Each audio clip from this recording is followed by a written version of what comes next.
Hey everybody, we're handheld tonight to discuss the most important piece of hobby shop workbench equipment in the world, okay? Besides your brain. And your stubbornness, of course.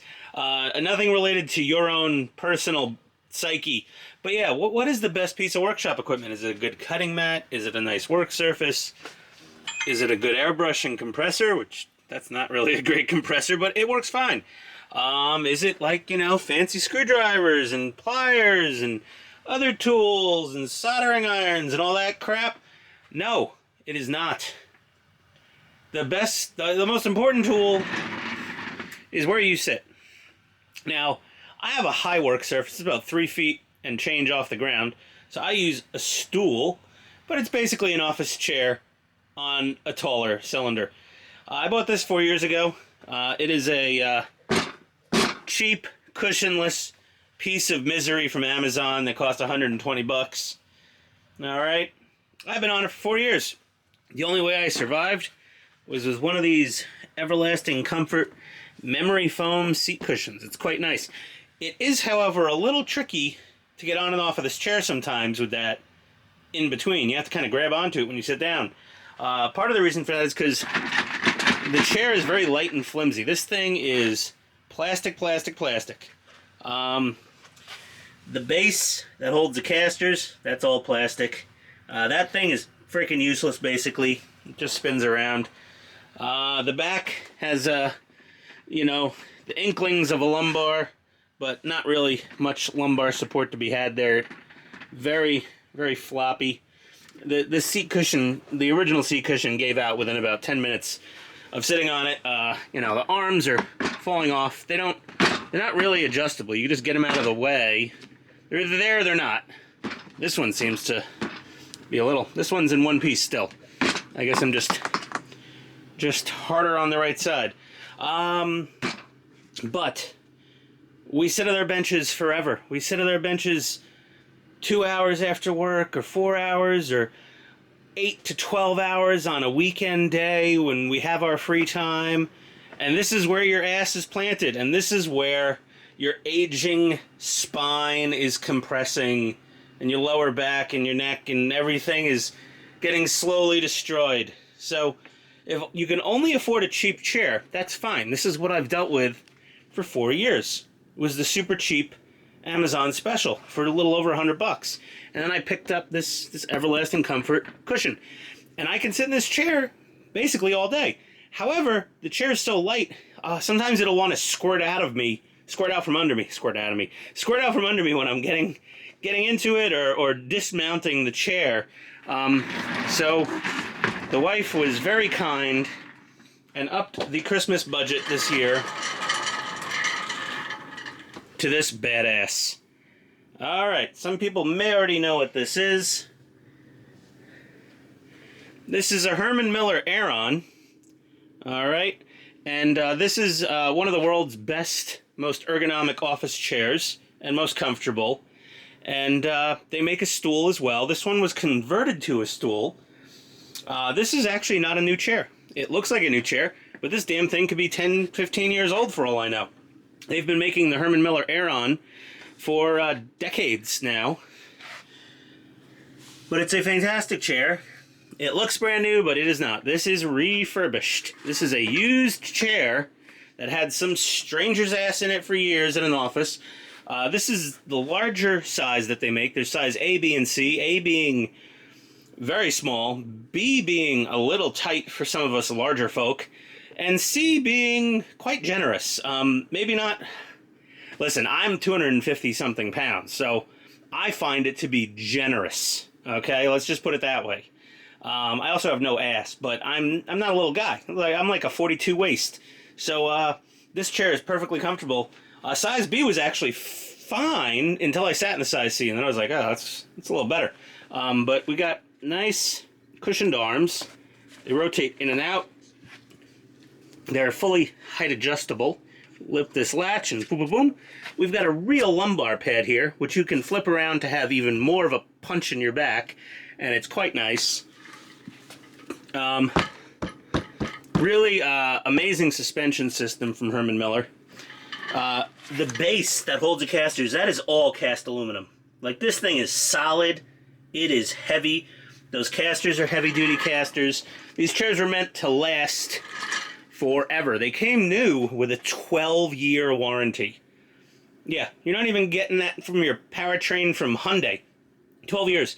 And the nice thing is, just like a high quality, like a Weber grill, or a domestic truck, or a Toyota truck, you can get all the parts for this. You can get this whole seat bottom frame, you can get just the mesh, you can get the back mesh, you can get the arms, you can get the casters, you can get the lumbar pad, you can get every part of this chair to repair it if you ever do wear it out. It's quite amazing. These chairs live a very, very long life.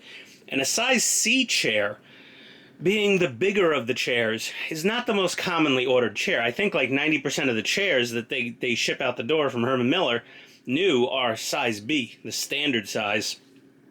Size C may generally be ordered for conference rooms where you have guests of varying sizes showing up and you just want everyone to have more than enough room in their chair, or special ordered for larger people in offices, like such as myself. So yeah, the size C, though, I think its most common application in the business world, where these all mostly live, because new they are a flippin' fortune, but refurbished they can be had for quite a reasonable price. Not cheap, but what's cheap these days? So not a fortune to some, maybe a fortune to others, but the size Cs I think were mostly in conference rooms, so they probably had limited seat time, and this chair looks like practically brand new still. Like, I can't really find any discernible wear and tear on this damn thing. There's a little pad right here. That was replaced by the refurbisher because these pads go pretty quickly. But this thing is super comfy. Like, just looking at it right now, it's making my back hurt because I want to sit in it instead of standing on the floor. But it is a extremely solid chair. It's got some back lock, tilt lock, synchro tilt thing, so the seat bottom tilts with the back. Some of these chairs you can get with a front tilt, where you can tilt the front of the lower seat cushion. That doesn't really work for me, being at a raised workbench. It's kind of, even the back tilt I won't really use very much because I don't tilt backwards. I'm usually hunched over at the workbench. And this thing is just, I'm very happy. I'm very happy. Thank you, wife. You're the best. But yeah, this is where it goes. So this is a stool, but obviously they make the chair height if you're using a regular height desk. This is definitely the one of the most expensive pieces of hobby tools I have at my disposal now. And always think about your body. You young kids in your 20s and maybe early 30s, you know, you're sitting on some horrible thing from Staples and you're fine. But wait until you get a little older. This will be something you will need, is a comfortable place to put your ass while you're building those models. Either way, just a quick little video review on this, and let me go ahead and sit down in here. Let's see. Oh, knocking things over. Oh yeah. Oh, it's comfortable. You know, let me unlock the tilt lock back thing. Oh, we're reclining. Oh, man. Yeah, the bottom of the seat follows the back of the seat. Oh, this is so nice. Oh, I'm not even going to show my face right now because I don't think that would be YouTube appropriate. Oh, this is very comfortable. I'm very happy with this. Gives me a nice height to put my arms on my workbench. You know? Nice. This is good. So that's it. Yeah, flux capacitor. Hey, look, the Jewish space laser's out. And my belt gizmo, which is chewing through a 9-volt battery right now just to entertain you folks. But yeah, get a good chair if you can. And if you can't get a good chair, get a cheap chair and get that Everlasting Comfort memory foam cushion from Amazon to add on to any cheap garbage chair, because I couldn't afford a nice chair 4 years ago. I had no money for that. We just closed on the house. I had nothing to spare. Every spare bit of change we had was going to, like, you know, fixing hardwood floors and whatever, moving costs and all that other stuff. So I got the cheap chair and I got the little cushiony guy, and I've lived on that for 4 years, and it has been actually mostly fine. I'm just getting clumsier as I get older, And hopping up and down on that lightweight yet tall chair is becoming a bit cantankerous and accident prone. Or that's just me slowly falling apart physically and mentally. But either way, that's that. Okay, 10 minutes of your life gone to talk about a chair. There you go. You can thank me in the morning, or like and comment, or possibly unsubscribe because I'm doing a chair review on a hobby channel. But it's relevant. So, adios, everybody. Bye.